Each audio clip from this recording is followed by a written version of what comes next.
Hey, what's going on, guys? Ben Brewster here, triathletics.com. Today we're going to be talking about 12 laws or rules of weight gain for hard gainers. So this is really targeted towards pitchers who have a lot of trouble gaining weight. Typically your 15 to 20-year-old skinny guys with maybe a little bit taller, maybe a little bit faster metabolisms, and you really struggle to put on size, put on weight, and you feel like you eat a lot of food, you feel like you do everything you can, but you just aren't able to gain weight. So if that's you, if that sounds like you, then this video is for you. I'm going to go through these 12 rules. They've really worked with a lot of our athletes that we coach, and I've used them myself personally. So first, if you aren't that familiar with triathletics and my story and what we do, I want to give a little bit of background information on my story. So I would classify myself as a hard gainer. I was 6'3", 155 pounds. At the beginning of high school, I was throwing low 70s, topping out at 73 miles an hour. And ultimately, over the years, I was able to get up to 215 pounds by college and touching upper 90s post-college. So again, for me, I was this ultra skinny kid, hard gainer. I was a runner early on in high school. And if you asked me at the time, I would have said that I was doing everything I possibly could to gain weight. I was eating way more food than all my friends, than my family, but I was still having a ton of trouble to actually put on size. And so I actually made really inconsistent progress over these first 5 years of training, from about age 15 all the way through age 19, age 20. It took me that long to put on most of this size, when really, when I look back at the weight that I put on, most of it actually happened in these little bursts of 6 or 8 weeks where I was really focused, really diligent, and I was able to put that weight on. So actually most of my progress over those 5 years could have been condensed down into about 9 to 12 months had I really known what I was doing, had I been dialed in, zeroed in, and had a plan from the start. So again, I'm making this video and I wrote a guide that goes along with this video because I broke most of the rules in this video. I didn't follow these rules. I didn't know what I didn't know at the time. And again, I just unknowingly wasn't following a lot of these tips and tricks to actually put on weight, put on size. I thought it just came down to eating a lot and lifting hard. And it turns out for hard gainers, that isn't enough of an approach. That works for certain guys. If you're more of a mesomorph, you can kind of just look at food, look at a barbell and put on muscle, then that might work. That approach might work to a certain point. But for hard gainers, it's obviously not that easy, but we can get around our genetics. We can get around that to a certain extent, and you are able to gain weight. So really what we're gonna go over here is how to not diet blind, how to not eat blind. Think about training. If you were training and you were trying to increase your deadlift and you had no idea how much weight was on the bar week to week, you'd get stronger to a certain point, but there'd be a very, very quick point of diminishing returns because you don't know if you're at 300 pounds or 275 pounds or 330 pounds if you don't know how much weight is on each side of the bar. Likewise, when it comes to a nutrition approach, you really need to be measuring and tracking everything that you do so that you're not just going into it blind. And that's kind of the core concept that we're going to go over throughout this video. So the question I asked myself before making this video and before making the guide that goes along with this video is, hey, what if I had had this video from the start, or this guide from the start? When I was 15 years old, I didn't know anything about nutrition, and I just thought that you had to eat everything in sight and lift weights hard. What if I'd had someone to actually kind of hold my hand for a few weeks or for a video and really explain the process step by step? How much difference would that have made in terms of my progress, in terms of how many fewer mistakes I would have made through that entire 5-year period initially? And I think the answer would be, it would be a very significant effect. So that's really the point and why I made this video, is to help other guys who really don't have this kind of base knowledge about nutrition and give some general tips to kind of round out the approach that you might currently have. So again, we have a free weekend guide that goes along with this. It's a 3-week program, and you can download it, follow it. It goes over a lot of these same rules, but it also goes into a lot more depth and gives you a step-by-step program that you can follow. And a little bit of background on triathletics and what we do. We've trained over 1,000 pitchers now since 2015, a lot of them through our online coaching model, some of them in-house. We've had 27 draft picks and a growing list of MLB pitchers that we've worked with as well. Just some examples of guys who I would classify as hard gainers who we've worked with. Antoine Kelly, he went from 174 pounds to now 225 pounds in about 2 years, and from upper 80s to upper 90s and a second-round draft pick. Now he's a top prospect with the Brewers. Noah Bryant went from 6'2", 165 to 214 pounds over a 2-year period. Again, upper 80s to upper 90s. He's now a prospect with the Royal system. Jack Friedman, son of Rob Friedman, otherwise known as Pitching Ninja. He went from 136 pounds to 202 pounds over a 2-year period. In that period, he went from upper 70s to upper 80s, touching low 90s. So again, we have many, many, many more examples of hard gainers who've put on 30, 40, 50, 60 pounds over a 1 to 2 year period with us. So the point is that it's possible. It's not one of those things where you have to just sit there and blame your genetics and say, I've tried everything, and throw your hands up in the air. There is a process, and that's what we're going to outline in this video. So the first law or rule is that half-assing doesn't get results. Now, this might seem kind of insulting if you feel like you're working hard, you feel like you're eating a lot of food, but you're just not able to make progress. But again, I would still call it half-assing if you're just coming close to hitting your calories, but you're not actually hitting enough calories to put your body in a calorie surplus. So this comes down to the equation of energy balance when it comes to gaining weight. Fundamentally, if you put more calories into your body than you burn, you're going to gain weight. There's no way around that. That's the law of thermodynamics. You're going to gain weight if you put in more calories than you're burning. So if you're not gaining weight, what does that mean? Well, it means that you're not putting in enough calories. It's as fundamental as that. So the point being that eating a lot isn't enough. Even if you eat more than everybody you know, even if you eat more than your entire family combined, it's not necessarily enough, right? There's going to be athletes that I've worked with who, especially when they're active in season, maybe they need 5,000 calories a day to actually gain weight, and everyone else they know is eating 2,000 calories a day. Well, if you're eating 4,000 calories a day, that's twice as much as everybody else you know, but it's not enough. It might not be enough for your metabolism to actually put you in that positive energy balance. So that's fundamental to actually gaining weight, is not just keeping it in these subjective terms like I eat a lot, or I stuff my face, or I'm doing everything I can. Those are subjective. We need to get into the realm of objectivity. So you don't get rewarded for coming close to hitting your calories. If you need 5,000 calories that day and you burn 4,500, you need 5,000, and you eat 4,500 calories, you ate a lot of food, sure, but you didn't actually put yourself in a calorie surplus. So you don't get rewarded by your body for actually coming close to hitting your calorie goal.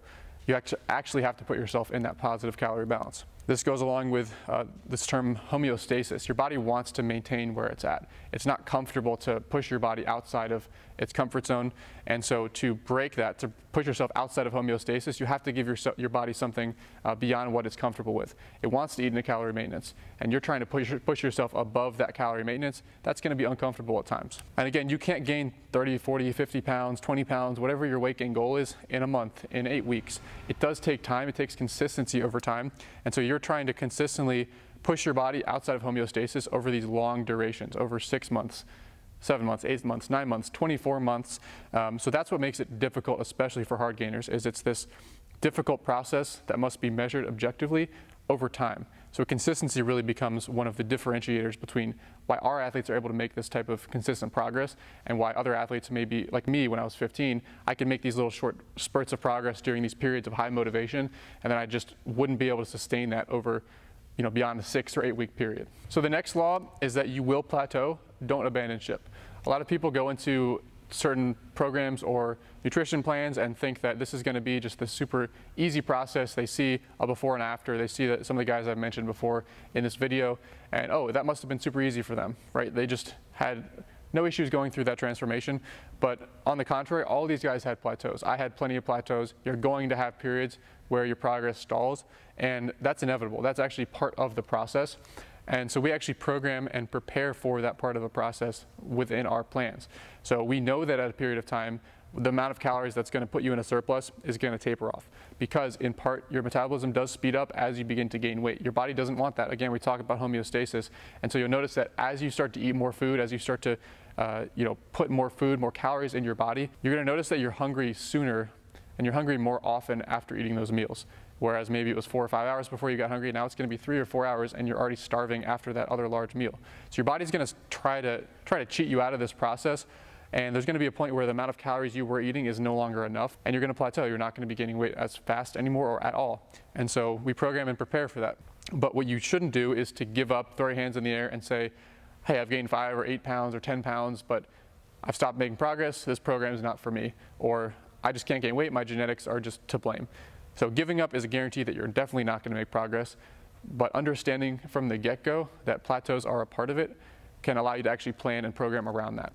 And so what do you do when you actually hit a plateau? Well, if you fall short of your weight gain goal for 1 to 2 weeks, again, not just one day where your weight is down a pound or 2, that might be due to hydration or a number of different factors, but a steady trend of over 1 to 2 weeks, you're not on your weight gain goal, then you increase the calories by approximately 200 calories from carbohydrates, adding 50 grams of carbohydrates as a general rule of thumb, and you continue on with the plan. So if you're not eating enough to gain weight, you eat a little bit more and you keep on with the plan. If that's still not enough, you eat a little bit more and you keep going with the plan. And you keep doing that process iteratively until you actually start to get on trend. Now again, for some guys this might be 4,500, for some guys it might be 4,700, for some guys it might be 5,000. There might be a 1 in 100, 1 in 1,000 that they need 6,000 calories a day. But you can continue on with this approach until you put yourself in a consistent calorie surplus. Now some of our guys will do this. They say they've never been able to gain weight before, and they actually gain too much weight. In 3 weeks they put on 8 or 10 pounds, when really the goal was a couple pounds that first week and then 1 to 1.5 pounds each week thereafter. And they're way exceeding that goal because now they're tracking, they're eating calorie-dense foods, all the things we're gonna touch on. So if you're gaining weight too fast, then you can actually reel it in, drop the calories down very slightly, and continue on. But the point is that when you plateau, it's really nudging yourself, nudging the program, nudging the approach very slightly versus overhauling what you're doing and just deciding that it's not gonna work. It's going to work. The law of thermodynamics is a principle that is going to apply to you. You will be able to gain weight. That doesn't mean you're going to make indefinite progress and weigh 300 pounds of muscle forever and just always gain a pound of muscle a week. That's not how it works, but we're just trying to nudge the approach and nudge the protocol just a little bit if you stop making progress. It doesn't take overhauling the program. It doesn't take adding 2,000 calories to what you're already eating. So that's really the main concept behind law number 2. Okay, so the third law is that tracking your calories is non-negotiable. A lot of athletes think that you can just gain weight by eating a lot of food, and a lot of coaches think that if they have a skinny athlete, they can just go up to that athlete and say, hey man, you need to eat more food. We need to put weight on you this off season. Like you just need to train hard and eat a lot of food. Now that's great in theory. That's great, fundamentally, but how do you actually do that? It doesn't actually give you a fundamental plan for making progress. It doesn't give you something to actually follow. All these athletes who are watching the video, if you're watching this video right now, you know you need to gain weight, and you've been told before you need to eat a lot of food, but you're still watching this video because that doesn't actually give you a well laid out plan to follow, understanding the principles, understanding the priorities, and understanding these kind of different nuances to the approach. So not tracking really is dieting blind. We already covered that. You need to track in order to know that you're actually putting yourself in a calorie surplus, which is really the only important thing that matters when it comes to whether your body is going to gain, lose, or maintain weight. Again, eating a lot is not tracking. The seafood diet is not tracking, just eating everything you see. That sounds great. Football coaches, baseball coaches, they've said that forever. It doesn't work. It works for 1 in 10 who actually take it to heart and somehow figure out a repeatable process on their own, but it's not going to work for the vast majority, especially for hard gainers. Now, MyFitnessPal or similar nutrition tracking apps can reduce this process to about 5 minutes a day, about a minute, minute and a half after each meal, after each snack, and especially with the ability to save meals and just quickly select how many servings of that meal you had. And as you get more comfortable with measuring your food, you're not going to need to be able to do that, not going to have to do that as much. You're going to be able to eyeball serving sizes and add these meals to your phone much quicker. So using tracking apps, again, takes this down to about 5 minutes a day. You don't need to track anything by hand. You can literally just scan the label of whatever food you're eating or look it up within their database. And you can see at a very quick glance, hey, did I hit my calorie goal for the day? Did I hit my macro goals for the day? And again, this makes this process much more easy to stomach as far as tracking your calories because of the apps that now exist. So law number 4 is that if it isn't sustainable, you won't sustain it. Now, this sounds obvious, but the point being that most of the weight gain programs that exist out there aren't built around sustainability.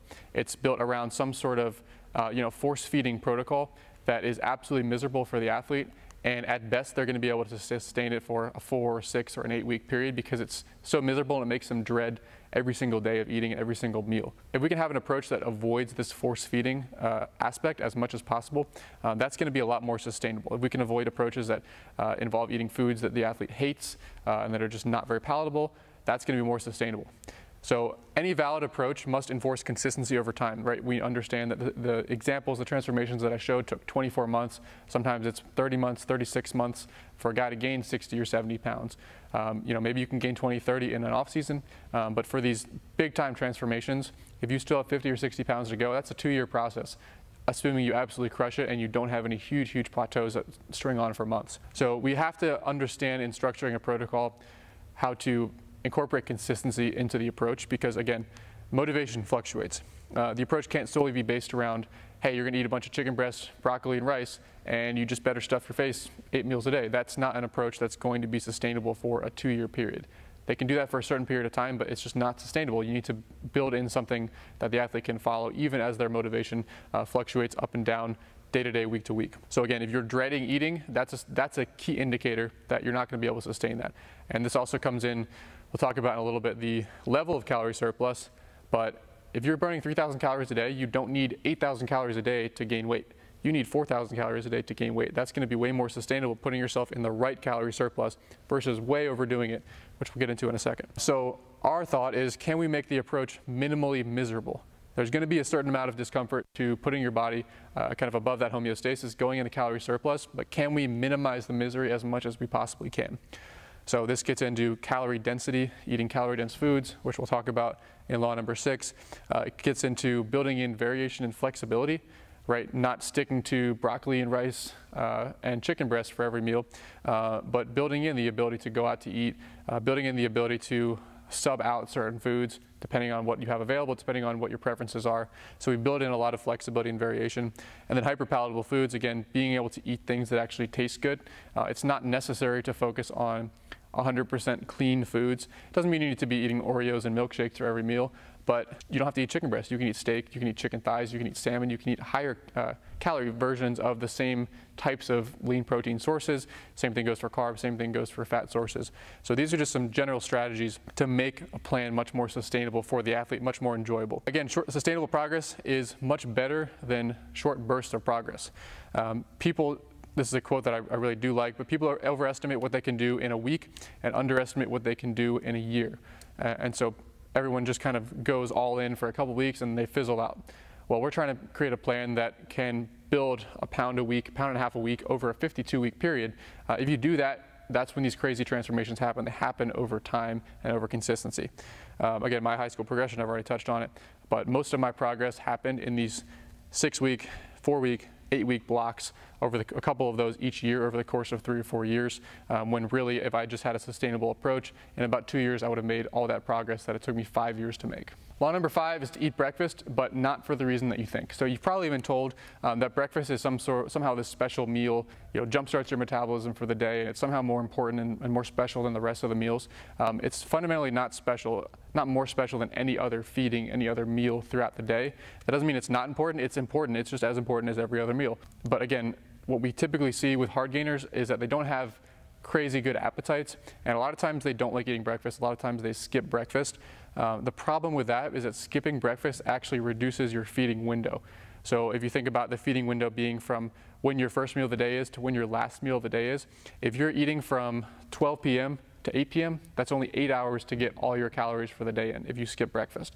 But if you can expand that 4 hours, to 8 a.m. to 8 p.m., now you've got 12 hours to get your calories in for the day. Now you go 8 a.m. to 10 p.m., now you have 14 hours to get those calories in for the day. So intermittent fasting is a dietary approach that actually takes advantage of this feeding window concept to help people lose fat, because it fundamentally limits your calorie intake to a large extent, just naturally, by limiting the feeding window. If you skip breakfast and you can limit your calories to a 6 or an 8 hour period, it's really hard to overeat. And so do we want to be using that approach when it comes to gaining weight? You actually want to be using the exact opposite approach. If you're trying to put in 4,000, 5,000 calories into your body, using an intermittent fasting approach for weight gain is probably the worst thing that you can do. It forces you to eat giant meals. It's also very tough for your body to process these giant meals in time. So if you're only going to be eating from 12 p.m. to 8 p.m., you're going to have to eat some giant meals. You're going to have to be having some 1,500 calorie meals or forcing 6 meals into a very, very tiny block in order to hit those calories. The real approach should be to start early in the day, eat breakfast, because that allows you to space your meals out throughout a much larger feeding window, and it makes it much easier to actually get your calories in over the course of the day. So just another example.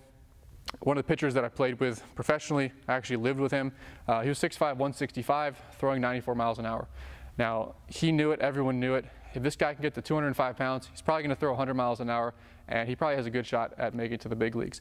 But he was a guy who would wake up at noon, get to the field at 1, skip breakfast, barely eat any lunch, and then have a normal-sized dinner. And so he was just making it almost impossible for himself. If you asked him, he'd say, yeah, I just can't gain weight. I've never been able to gain weight. Now, he definitely was a hard gainer. He had a skinny frame, and it definitely was harder for him than other people. But if he actually tracked it, if he actually went objective with what he was doing and had a process and ate breakfast, he would have seen that he was eating 2,000, maybe 2,500 calories a day, when really he needed significantly more than that. So there's a lot of these guys out there, maybe not as extreme as this athlete, but there's a lot of guys out there who could be making much better progress if they abided by some of these laws, and eating breakfast is one of the more important ones. Law number 6 is that calorie density is king. So what is calorie density? Well, calorie density is the concentration of calories in a food source relative to its volume. So it's how many calories that food has for its size. So if we break it down, all the calories that you eat are composed of 3 different macronutrients. So you have fat, protein, and carbohydrate composition to any food that you eat. Fat has 9 calories per gram, so it's very calorically dense. Protein is 4 calories per gram, and carbohydrates are 4 calories per gram. So understanding that, we can know that higher fat foods are much more calorically dense, which means they're going to fill you up a lot less for how many calories you get. So we can use that to our advantage. So just a quick example, what does 500 calories of veggies look like versus 500 calories of peanut butter? Well, 500 calories of peanut butter is about 4 tablespoons of peanut butter. You can eat that in 2 bites. Whereas 500 calories of veggies might be a pound of spinach or a pound of broccoli.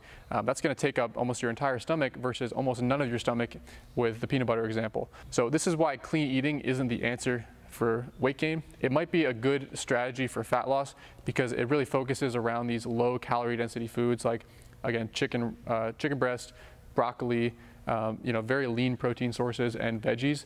That's great if your goal is to lose fat, and that's actually the approach we take for athletes that need to lose fat, is low calorie density. That makes the fat loss approach much less miserable. Again, our goal is to reduce the misery of the approach as much as possible. But do you want that if your goal is weight gain? If you want to put in as many calories as you can into your body with the least misery?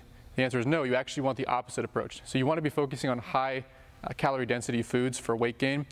Now, people think that high calorie density means the food is somehow inherently unhealthy, and they think it has to mean Oreos, milkshakes, and burgers. That's not the case. There's plenty of high calorie density whole foods as well. So some simple tips, some examples, swapping out skim or fat-free milk for whole milk if you're trying to gain weight. Again, that doesn't take up any more volume in your stomach, but you just doubled or tripled the calories in that milk. Switching out chicken breast for chicken thighs, steak, salmon. Again, same volume in your stomach, but you're getting almost double the calories in some cases for the same exact volume of food in your stomach. Not overdoing it on fruits and veggies. You still want some fruits and veggies throughout your weight gain diet, but if you're eating way too many, it can actually fill up your stomach early and make it really difficult to get those calories in. High calorie substitutes. So my approach when I'm trying to gain weight versus maybe if I'm in a brief fat loss phase, I don't actually change the volume of the food that I'm eating that much. It doesn't really feel that uncomfortable. I just switch out what I'm doing. I'll just change the type of milk that I'm drinking, I'll change the type of meat that I'm focusing around, and I'll change the intake of fruits and veggies. And so by doing that, I can have these big swings in calories from 2,800 calories if I'm focusing more on low calorie density foods to 4,000 plus if I'm focusing on the high calorie density versions of the same types of things. Law number 7 is to use snacks strategically to help fill in the gaps in your weight gain program. So the reason being is that if you're trying to eat 4,000 or 5,000 calories, 3 large meals will likely fall short. Because now you're talking about 1,300 or 1,500 calorie meals 3 times a day. It's very difficult to eat that amount of food in one sitting and to be able to process that and also to be able to train with that type of food volume in your stomach. So again, we talked about spacing out your meals with slightly smaller meals, but snacks become kind of how you fill in the gaps strategically. So to do this, you need to keep snacks on hand. It's easy to tell an athlete they need to eat snacks, but if they don't actually have snacks on hand, if they don't have a box of granola bars in their locker, they don't have protein bars, tortillas, trail mix, in their car trunk or in their backpack, they're not going to have these things on hand when they need them. And so keeping snacks on hand, probably one of the most important things that I tell my athletes, like keep your locker stocked, keep your car stocked, keep your backpack, having calories in it so that if you're stuck in a place where maybe you're late to class or you have to push lunch back or whatever the case may be, you have calories on hand to fill in the gaps. And so we'll use snacks to strategically fill in the gaps wherever these, not just calories are missing, but also the specific macronutrients that maybe they're struggling to fill in throughout their main meals of the day. So they're going to have a protein, a carb, and a fat goal for the day as far as what they're trying to hit. And maybe they struggle to hit that carb goal. Maybe that carb goal is a little high to hit during their 3 main meals. And so our snacks are going to be focused around carb-heavy foods. So granola bars, flour tortillas are kind of a hack that I found. They're super easy to get down for the amount of calories that you get. Maybe they're finding it hard to hit that protein goal. So whey protein or protein bars could be a good option. Typically, it's not too hard to hit that protein goal. So it's typically going to be the carb goal that athletes struggle to hit. Sometimes they're going to be struggling to hit that fat goal, or they just need as many calories as possible. In this case, peanut butter, whole milk or Fairlife milk is a good option as well, or trail mix. Trail mix is kind of a good hack as well. You can get a 5-pound bag for, I don't know, 15 bucks, 20 bucks, keep that in your backpack, and you've got thousands of calories on hand at any point. In my experience, the best time for snacks as far as fitting it into your schedule are going to be mid-morning. For high school and college, it's going to be in between classes. During training, that's a time when people don't typically get calories in, but if you're just sipping on a protein and carb drink with a few hundred calories in it, that can go a long way. And also during practice. If you're going to be at practice, especially in college, for a 4, maybe 5-hour period, that's a long period of time to not be eating and to have to wait before getting calories in. So again, you don't want a huge meal obviously during practice because you're going to be running around, but something as simple as a granola bar or 2 or half a peanut butter sandwich, again, can go a long way at the end of the day because we're trying to space out these meals and add up to these very high caloric intakes. So law number 8 is to meal prep to focus your energy where it counts. Now this can also be seen as putting as many of your meals and snacks as possible on an autopilot so that you're not spending time always thinking about what your next meal is going to be. It's already on autopilot, you have a routine, and you already know where that meal is going to come from. So this helps you allocate your energy to actually eating the food versus having to prepare and run around and gather this food and go to a different restaurant 3 or 4 times a day. It lets you kind of put it on autopilot. Now this is one of the benefits of being in college because again, you have dining halls, the food is already there, you just need to show up and eat it.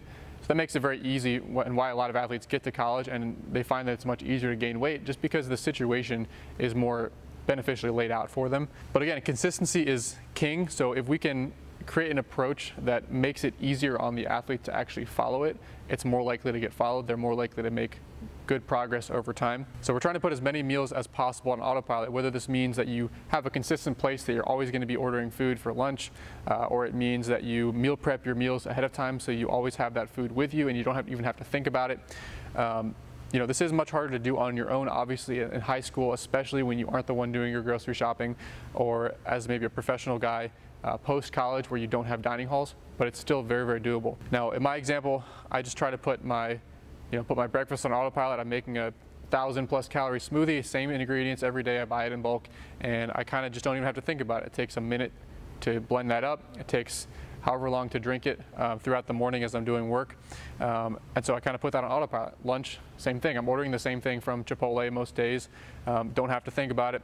Dinner, I'm meal prepping at the beginning of the week. You know, a ton of pasta or rice, a ton of meat, a ton of veggies, and then I can just make a plate, heat it up, and it's good to go. So I'm not spending very much of my time actually making dinner, doing dishes, and spending all this other kind of effort on the side. I'm spending my effort where it counts, which is actually eating the food. Law number 9 is that more isn't better when it comes to your calories and when it comes to weight gain. So a lot of athletes will kind of follow this approach for a couple weeks. They'll see, oh, I gained 1 pound, 2 pounds a week. This is great. I'm lifting more in the weight room. I feel good. This isn't too bad. And the next thing they go to is, well, if gaining 1 pound a week is good, why not just gain 3 pounds a week? I can do this. I've never been able to gain weight before. I see now how it works. I'm just going to eat 6,000 calories a day because I can. So what's not good about that approach? Why not get to my goal weight faster? What they don't understand is that there's a trade-off. There's only a certain speed at which you can actually synthesize new proteins, which basically means how fast you can build muscle. Assuming you have a good training stimulus, a good lifting program, a good approach in the weight room, there's still only a maximum speed that you can actually put on size, put on mass. So a proportion of the weight that you gain is always going to be fat. If you put on 10 pounds and half of that is fat, half of that's muscle, that's still pretty good. It's not very difficult to get rid of fat after the fact, but people think that 100% of the weight they gain is going to be muscle, and it really doesn't work that way. And this comes back to something called P ratio, which is basically the proportion of the weight that you gain that is muscle mass, or not even muscle mass, but lean mass, non-fat mass, and the proportion that's fat mass. There's a lot of things that can affect P ratio. For example, your training age. If you're brand new to lifting, you've never touched a weight, and you're rail thin, well, probably most of that initial couple pounds you gain is going to be almost entirely muscle. Very little of that's going to be fat. But now what happens when you're much more advanced and you're only a few pounds away from maybe your target weight ever? Well, if you put on 20 pounds, that's not all going to be muscle. The proportion of that that's going to be fat is going to rise over time as you get more advanced. And so novices can gain almost entirely muscle for a certain period of time, or a better P ratio, and then over time as your training age improves, it's going to become much more even, and you're eventually going to get to a point where any weight that you gain is likely going to be fat gain. For me, at my point, if I tried to put on 20 pounds, almost all of that is going to be fat. Maybe a small percentage of that would be muscle mass, but it comes back to training age really does have a pretty big effect on the proportion of fat mass versus lean mass gained. And calorie balance is the other big thing. So again, we take that novice who's never touched a weight before. If he tries to gain 10 pounds a month, going to be putting on a lot more fat than muscle in that case, versus if he tries to gain 4 pounds a month, where almost all of that may be muscle mass in his case, or maybe lean mass. So we want to make sure that we're not gaining weight way too fast. 1 to 1.5 pounds per week of weight gain is typically the approach that we use in most cases. For someone who's a little bit more advanced, who's very close to their target body, we might slow that down to maybe 0.5 pound a week, 2 pounds a month. Now on the flip side, while some are way too over-aggressive, overzealous, trying to gain weight super fast and just they don't care about the fat gain, some athletes are kind of afraid of any amount of fat gain whatsoever. They're a 150-pound kid who is afraid he's going to lose his abs if he puts on 10 pounds. Now, you're not going to make progress if you're constantly afraid of any little bit of fat gain. The best thing to do is realize that some fat gain is inevitable and realize that it's very easy to cut a little bit of fat at the tail end of a weight gain period. You put on 20 pounds, okay, 5, 6, 7 pounds of that was fat. You spend the next 4 weeks dieting down in a calorie deficit. You maintain the muscle, you shave off the fat. Now you're back exactly where you want to be. So understanding that some fat gain is going to be inevitable, but it's easy to get rid of at the tail end if you do put on a little bit of fat. Law number 10 is that you're not the exception. So a lot of athletes originally come into a new process and they think that they're the 1 in 1,000 athletes that have, they just can't gain weight. They have some sort of genetic factor that doesn't allow them to gain weight, and they kind of use it as a crutch or as an excuse for why they can't follow the program and they can't sustain a true weight gain approach. So understanding that you are very unlikely to be the exception is a way to take excuses off the table and adds accountability to the approach. If you're not making progress, it's because you're not following, or it's because something about the actual approach needs to be adjusted. So don't ask what is wrong with me, ask how can I actually tweak this process. So yes, genetics are a factor. Some people are going to have to work harder to gain weight. That's why you're watching this video. That's what a hard gainer is. But don't blame your genetics. That doesn't get you very far. That's not a controllable thing. We can control our inputs into the system. We can control our process. Law number 11 is to train hard, but don't be an idiot. So let me explain what I mean. Well, overtraining will limit your progress just as undertraining will. So if we go back to the weight gain, or really the muscle building equation, we need calories in to be greater than calories out. We've covered that. That's one side of the equation. But the other side of the equation, to make sure that that weight gain isn't just all fat, to really maximize that P ratio, is to make sure that the training side is covered. And the training side, really the fundamentals are progressive overload, making sure that we're challenging the body progressively more each week, and also recovery. So you can't just keep beating yourself up week to week. You also need to make sure you're giving yourself enough recovery to actually come back and continually progressively overload. So what this means is that for maximal progress, your stimulus and what you're doing in the weight room basically each week can't be way too easy, right? You can't do 1 set of 10 squats once a week and expect to make a ton of progress. It also can't be too hard, because it means you won't actually recover. So if you're doing 10 sets of squats 3 times a week, 10 sets of 10 squats, you're likely going to be overtraining to the point where you aren't recovering by the next session, by the next week. And so progress will be limited there as well. So don't be an idiot when it comes to overdoing it in the weight room. Gradual progressive overload is really the key here. The other way you can be training like an idiot is to have poor programming, poor exercise selection, poor form. There's a million other ways you can kind of screw it up on the training side that I won't get into in too much detail. But all these things can increase injury risk and can limit your progress. Again, we're looking for sustainability. We're looking for that 2-year crazy transformation, not this 3-month crazy transformation. It's very hard to do it in that short of a time period. So again, just a couple things. If you're constantly doing 1 rep max testing with bad form, box jump competitions, bench pressing 4 days a week, deadlifting with a rounded back, doing farmer's walks or heavy grip work the day before, right before a bullpen, right? I could come up with 1,000 different things, 1,000 different mistakes that I've made or I've seen happen. But really what this comes down to is to find an individualized program, find a coach to take care of the training side for you, so that you can ensure that that side of the equation is taken care of, and you're going to focus your effort on making sure you're eating enough calories. Law number 12 is that you have to want it. Right, I can outline this entire process, you can understand it, you can be very gung-ho about it in the start, but fundamentally there are going to be times when things happen, things come up, and it really is going to come down to your motivation to actually stick to the program over the long term. So one of the cool things about nutrition, now there are a lot of uncontrollables when it comes to baseball development, throwing harder, improving mechanics, especially with genetic factors, etc. With nutrition, it really doesn't require talent. It's really a black and white category where you have full control over what you put into your body for the most part. And you don't have control of your genetics, you don't have control of having a fast metabolism, you might not have as much control of your kind of life situation, but you do largely have control over the nutrition aspect much more than any other facet of training. So a smart plan will minimize misery and make it less reliant on motivation. But no matter what, there's still going to be some discomfort, especially for hard gainers, in terms of pushing their bodies to adapt over a multi-year period. So life is going to happen. You have to find a way to get your calories in, no matter what the situation is. So I remember times where, you know, I'm playing summer ball and we get back from a road trip, a 7-hour bus ride, and it's 2 a.m. and I'm at my host family's house and I still have 1,500 to 2,000 calories to go for the day. You know, we didn't stop on the bus, I didn't plan, I didn't have calories with me throughout the day. Well, it's 2 a.m., I have to find a way to get my calories in, or the way that I see it, I'm basically choosing not to make progress for that day. And I'm actively choosing to go backwards in my journey, in my progress. And so, again, what do I have to do? I have to go and, you know, make a smoothie in the basement and eat 3 peanut butter sandwiches. You have to do what you have to do to get your calories in, and just understanding that even if life happens, you're gonna have to somehow find a way to get around that, even as good of a plan as you can structure, it's not always gonna work out that way. And sometimes it does come back to just making it happen to get to your goals. However, there is light at the end of the tunnel. I can say that the most difficult period as a hard gainer is that initial weight gain period, because you're trying to keep your body in that consistent calorie surplus. However, once you actually get to that new weight, you no longer have to be in a surplus. So you can drop down a little bit to a new calorie maintenance. Now, my maintenance might be 3,500 calories a day, but that's, again, pretty easy to get into relative to the 4,500 I might have had to eat in college to actually push myself to gain weight.